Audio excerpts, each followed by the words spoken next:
এই শোনো না, আমাদের অন্ধবিশ্বাস চ্যানেলটি যারা এখনো সাবস্ক্রাইব করেননি প্লিজ সাবস্ক্রাইব করে দাও। আর অল্প কিছু সাবস্ক্রাইবার হলে 1,00,000 পরিবার হবে। সবাই প্লিজ সাবস্ক্রাইব এবং বেশি বেশি শেয়ার করে দাও প্লিজ। কি হয়েছে তোমার? পেটে ব্যথা করছে? পানি খাবা? আলো জোরপূর্বক একটা হাসি দিয়ে নাবোধক মাথা নাড়ল। তখন ওয়েটার এসে দরজা নক করে খাবার আর ওষুধ দিয়ে গেল। আলো সেগুলো নিয়ে নিঃশব্দে দরজা আটকে দিল। রোদ এখনও ঘুমাচ্ছে। আলো ঘড়ি দেখে ম্যাককে খাবার আর ওষুধ খাইয়ে দিল।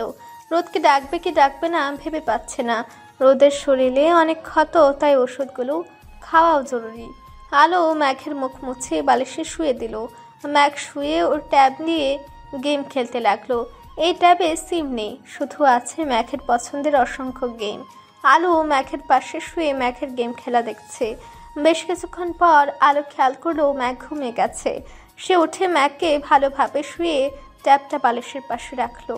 এখন বাজে রাত 12:03। রোদ এখনও ঘুম থেকে ওঠেনি। আলো উপায় না পেয়ে রোদের একটু কাছে গিয়ে মৃদু স্বরে ডাকলো।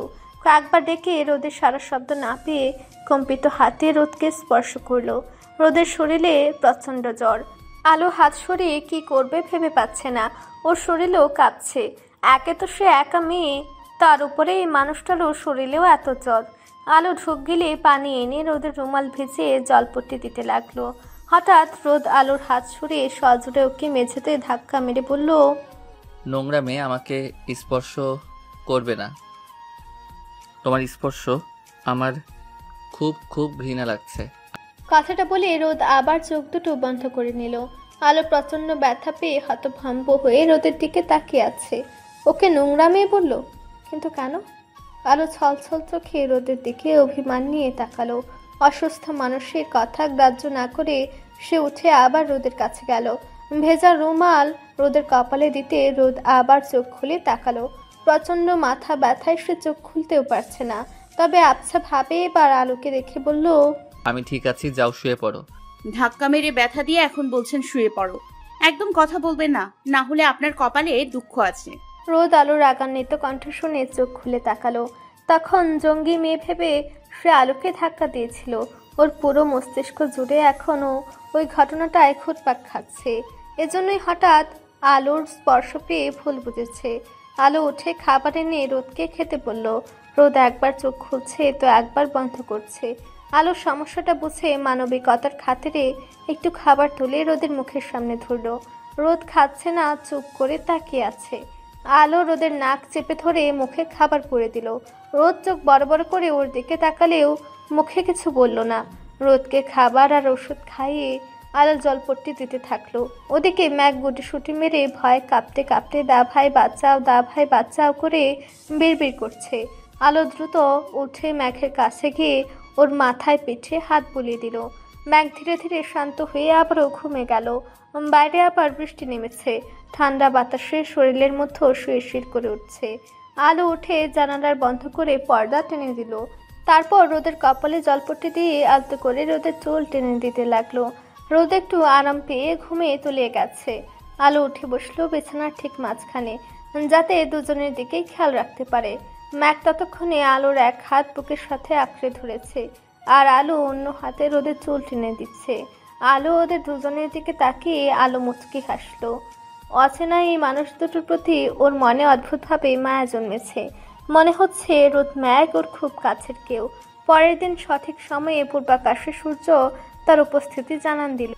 সেই সাথে সূত্রপাত ঘটালো রৌদ্রোজ্জ্বল নতুন একটা দিনের। ঝাঁকঝাঁকে স্বচ্ছ আকাশে ঝাঁকঝাঁক সবুজ টিয়া পাখি দল বেঁধে উড়ে যাচ্ছে। কালকে রাতের বৃষ্টিতে গাছগুলো সব গ্লানি ধুয়ে মুছে নব্যরূপে সজ্জিত হয়েছে। পুঞ্জ পুঞ্জ মেঘের ভেলা আপন মনে ভেসে বেড়াচ্ছে। কালকে রাতে রোদের ঘুমটা বেশ ভালো হয়েছে, তাই খুব সকালে ওর ঘুমটা আগে ভেঙেছে।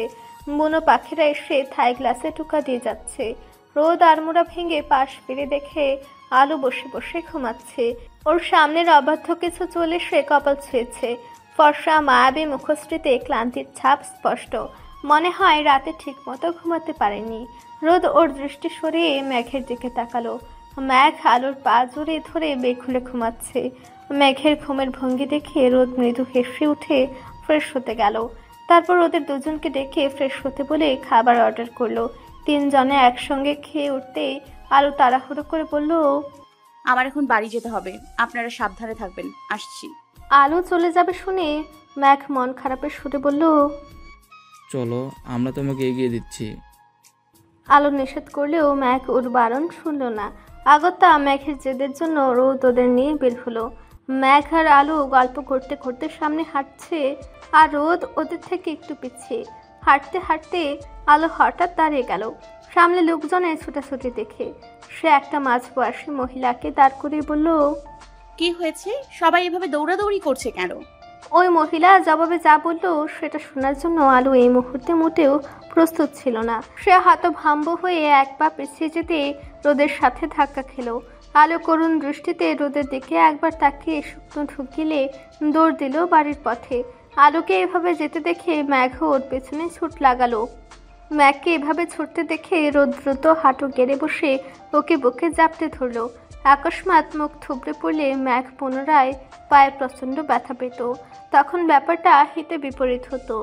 ম্যাঘ নামার জন্য খুব ছোটাছুটি করলেও রোদ ওকে কিছুতেই ছাড়লো না। আলো ততক্ষণে দৌড়ে ওদের চোখের আড়াল হয়ে গেছে।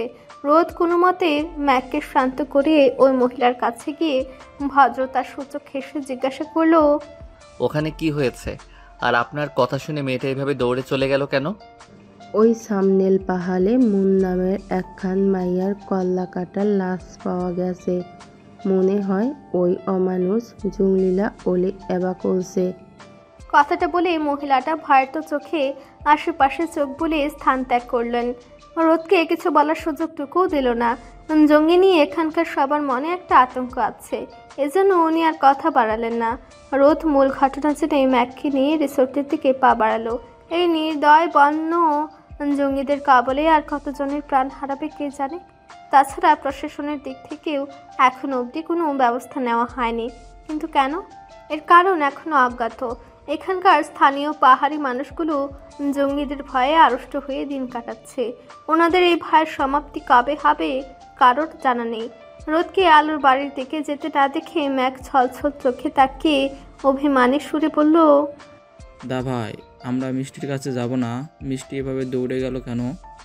ওর একটা জরুরি কাজ মনে পড়েছে, তাই এইভাবে দৌড়ে গেল। আমরা না হয় পরে তোমার মিষ্টির সঙ্গে দেখা করতে যাব।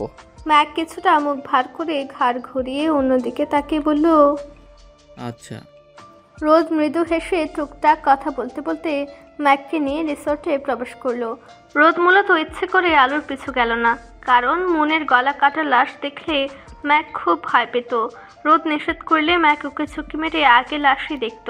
তাছাড়া নিষিদ্ধ জিনিসের প্রতি বাচ্চাদের ঝোঁকটা কেন জানি একটু বেশি থাকে। আর ম্যাক তো আরও এক ধাপ এগিয়ে।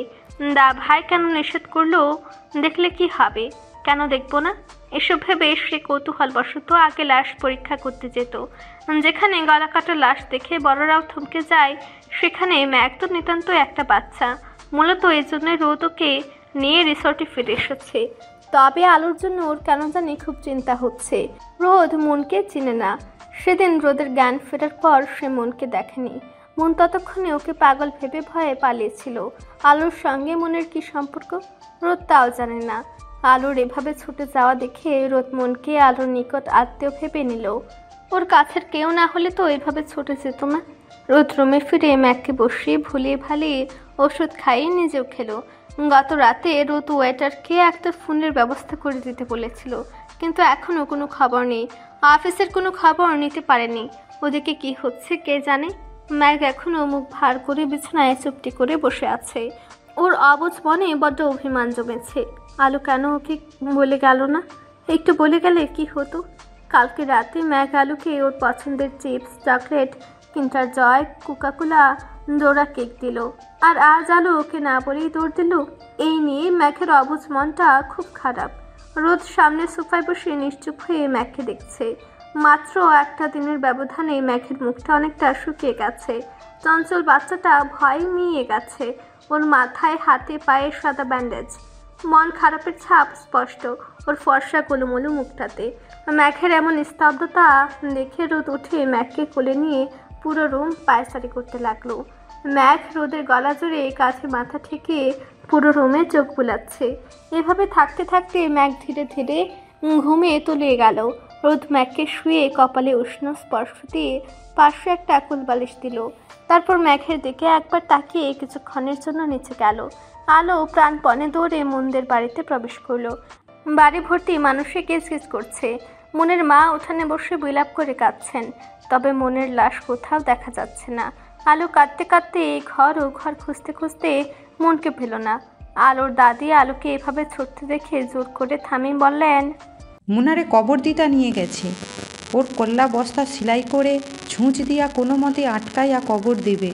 কথাটা বলে দাদি আঁচলে মুখ থেকে শব্দ করে কাঁদতে লাগলেন। আলো এ কথা শুনে ধাপ করে মাটিতে বসে পড়ল।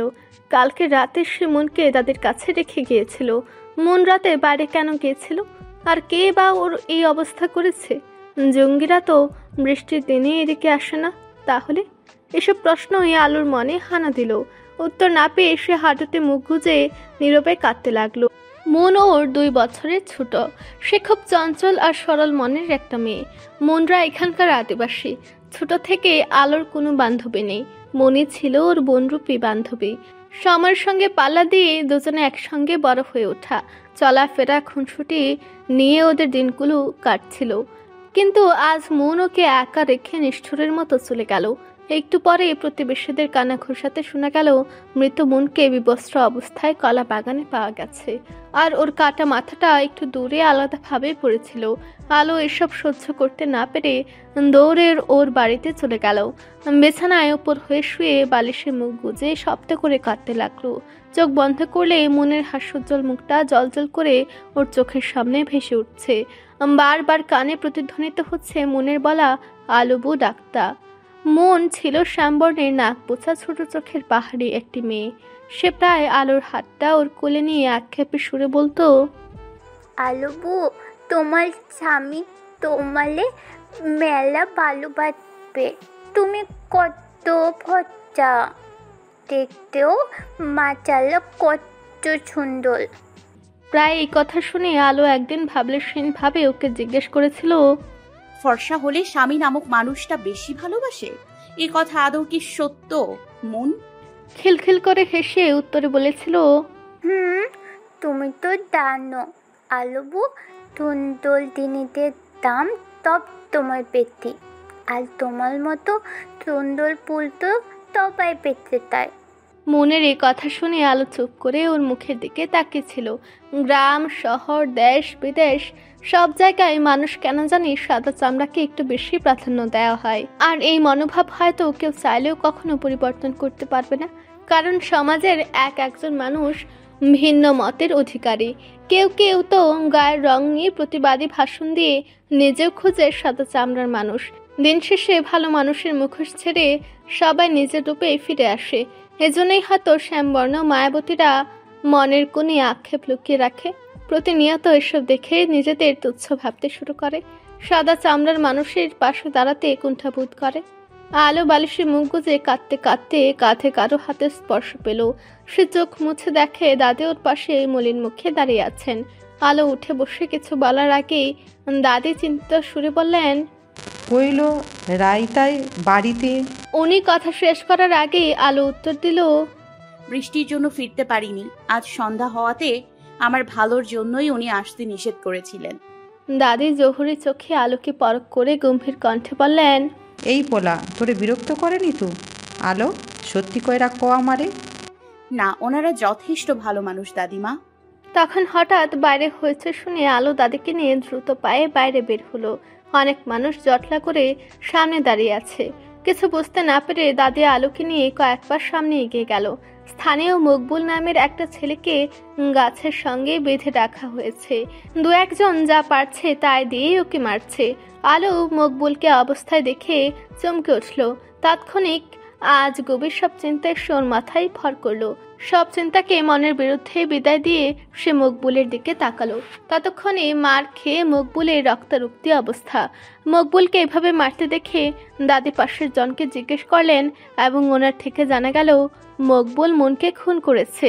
আর ও রুম থেকে রক্ত মাখা বড় রামদা পাওয়া গেছে। এই কথা শুনে আলো হতভম্ব হয়ে এক পা পিছিয়ে গেল। ওর জানা মতে মন আর মকবুল একে অপরকে খুব ভালোবাসতো, তাহলে খুন করবে কেন?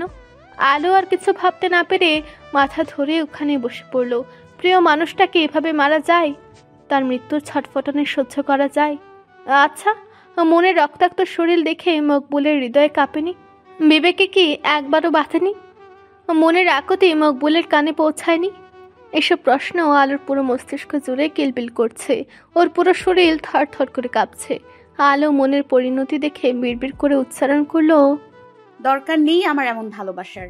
আমি বাসবো না কাউকে ভালোবাসা আর ভালোবাসার মানুষ দুটোই নিষ্ঠুর। আমি ভুলেও ভালোবাসার পুষ্প ফোটাবো না আমার হৃদয়ে, ফোটাবো না, কখনো ফোটাবো না। কথাটা আওড়াতে আওড়াতে আলো ওখানে জ্ঞান হারিয়ে মাটিতে লুটিয়ে পড়ল।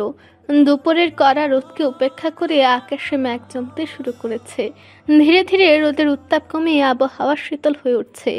ঘন ঘন জানান দিচ্ছে বৃষ্টির আগমনী বার্তা। মৃদু বাতাসের গতি বাড়তে বাড়তে ঝড়ো বাতাস শুরু হলো।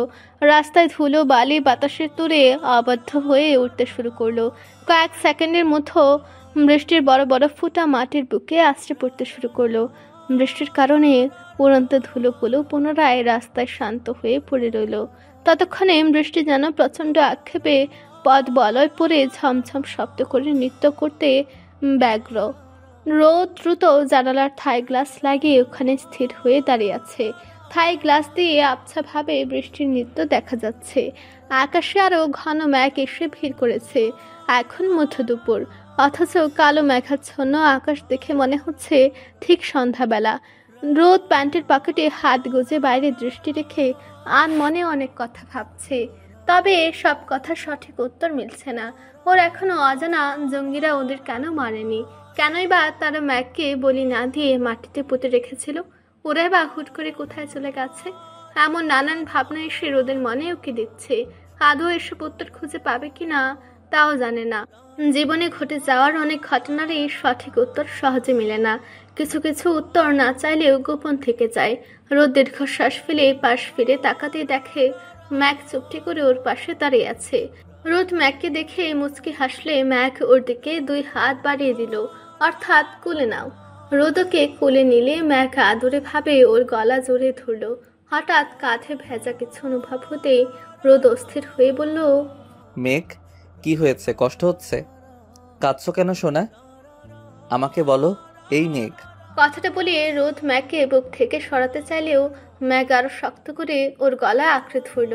ওকে হঠাৎ কাঁদতে দেখে রোদের বুকটা মোচড় দিয়ে উঠল। সে আদরে সুরে ম্যাককে থামতে বলছে, বারবার জিজ্ঞেস করছে কি হয়েছে, কিন্তু ম্যাক কিচ্ছু বলছে না। রোদ নিজেকে শান্ত রেখে বিছানায় বসে আলতে করে ম্যাকের পেটে হাত বুলাচ্ছে।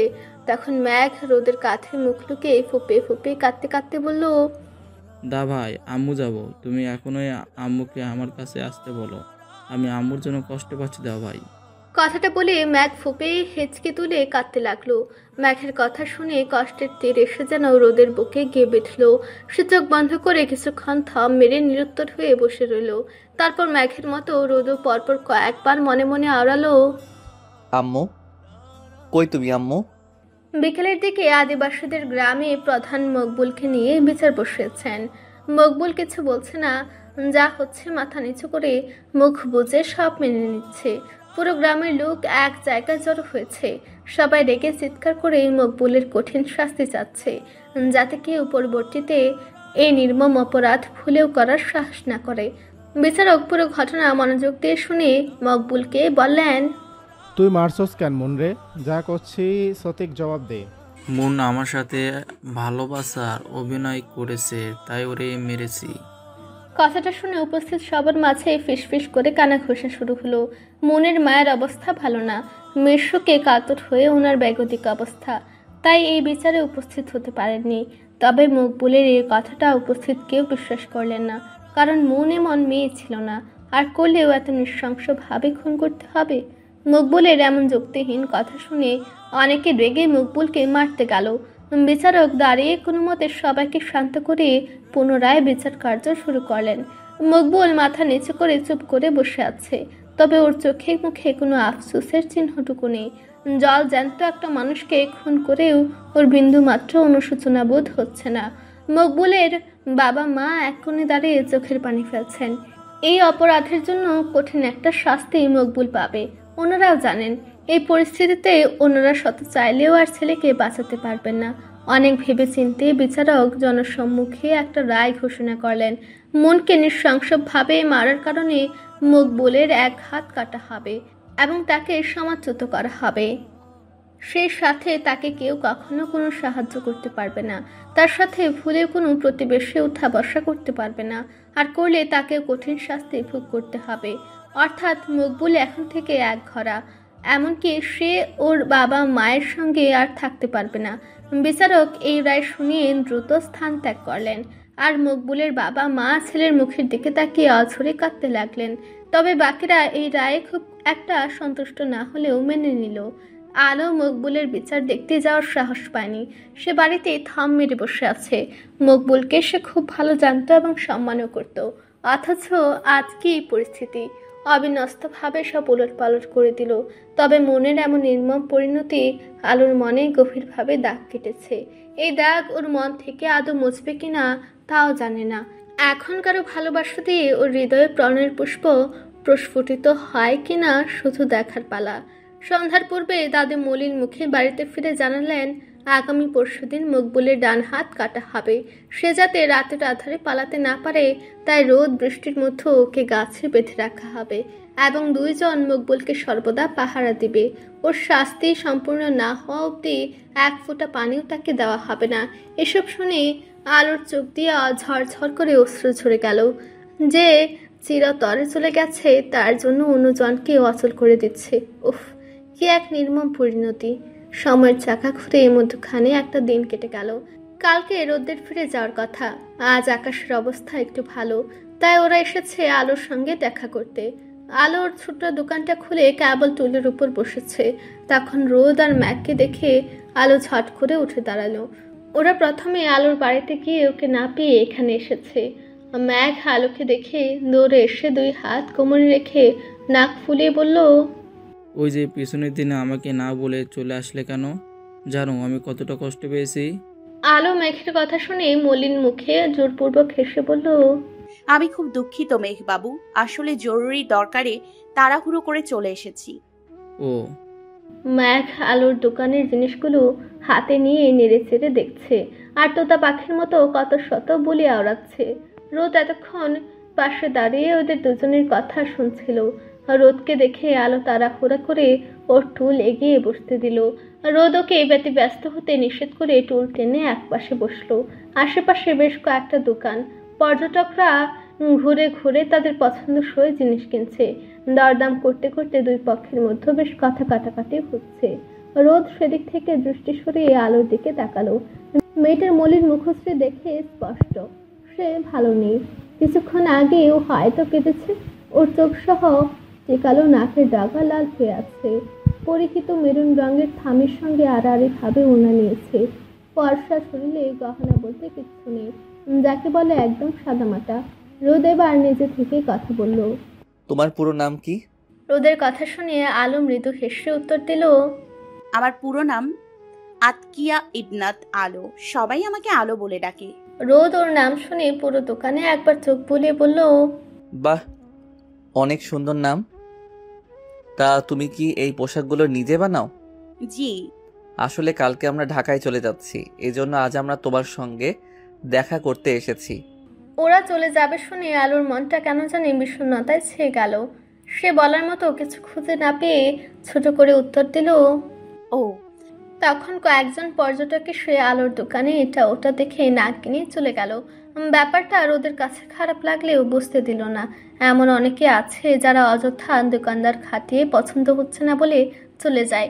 তবে এই নিয়ে আলোর মধ্যে কোনো খারাপ লাগা দেখা গেল না। এটা ওর কাছে এখন স্বাভাবিক ব্যাপার।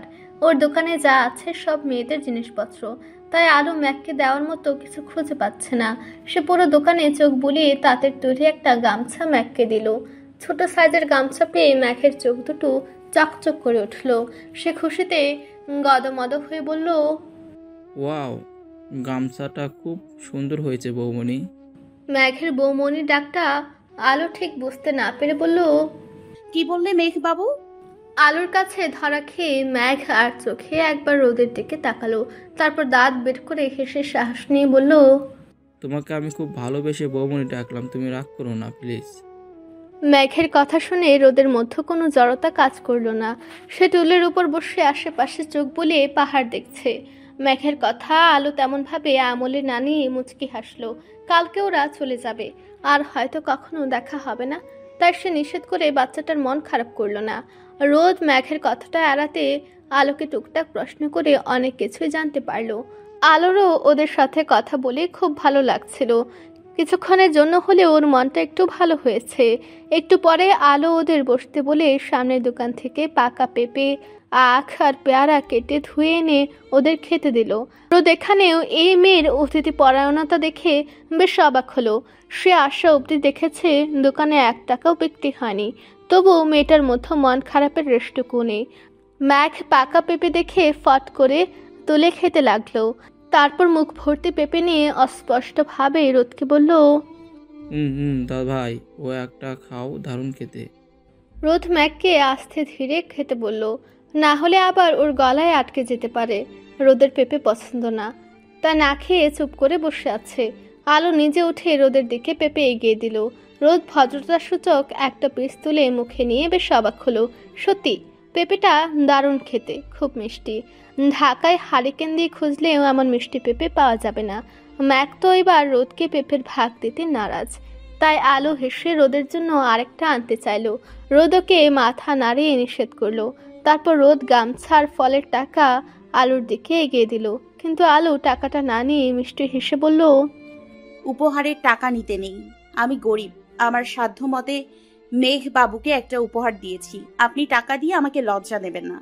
আলুর কথা শুনে রোদ রুমালে মুখ মুছে মুচকি হেসে বলল, বেশ, উপকারের টাকা নিও না, তবে ফলের টাকাটা নাও। এবার টাকা ফিরিয়ে দিলে আমরা সত্যি আর আসবো না, আগেই জানিয়ে দিচ্ছি। বৌমনি লজ্জা পেও না, নাও। ধরো। তবু আলু মাথা নিচু করে চুপ করে দাঁড়িয়ে আছে। টাকাটা নিতে ওর কেন জানি খুব অস্বস্তি হচ্ছে। তাছাড়া ভালোবেসে কাউকে কিছু খাইয়ে দাম নেওয়াটা বড্ড বেমানান। আর এই মুহূর্তে আলো সেটা রোদকে বোঝাতে অক্ষম। আর রোদও নাছুর বান্দা। এই পরিস্থিতিতে আলোকে একরাশ অস্বস্তি এসে ঘিরে ধরেছে। ওর মস্তিষ্ক বলছে টাকাটা অনায়াসে গ্রহণ করতে, কিন্তু ওর অবুঝ মনটা প্রতিবাদী সুরে বলছে, খবরদার না, টাকাটা নিলে ভালোবেসে কিছু করাটা ফিকে হয়ে যাবে। আর সব জায়গায় টাকার খেলা চলে না, কিছু কিছু জায়গায় টাকাকে গু হারান হারতে দেওয়া উচিত, বিশেষ করে নিঃস্বার্থ ভালোবাসার কাছে। যদিও বাস্তবিক ক্ষেত্রে বেশিরভাগ বিপরীত কিছু ঘটে। পরিস্থিতি মোতাবেক টাকা হারিয়ে দেয় নিঃস্বার্থ ভালোবাসাকে, প্রাণপণে লড়াই করেও প্রাপ্তি মিলতে দেয় না। এভাবে টাকার জোরে যেতে যায় আর হেরে যায় নিগড় ভালোবাসাটুকু। এই কয়েক মিনিটের মধ্যে আলো একবার এসব কথা ভেবে নিল। সে মস্তিষ্ক আর মনকে পাত্তা না দিয়ে বিবেকের কথা শুনল। আলোকে চুপ থাকতে দেখে রোদ মেঘের দিকে তাকিয়ে উঠে দাঁড়িয়ে বলল, ম্যাক চলো, আমাদের এখন রিসোর্টে ফিরতে হবে। আর একটু থাকে দাও ভাই।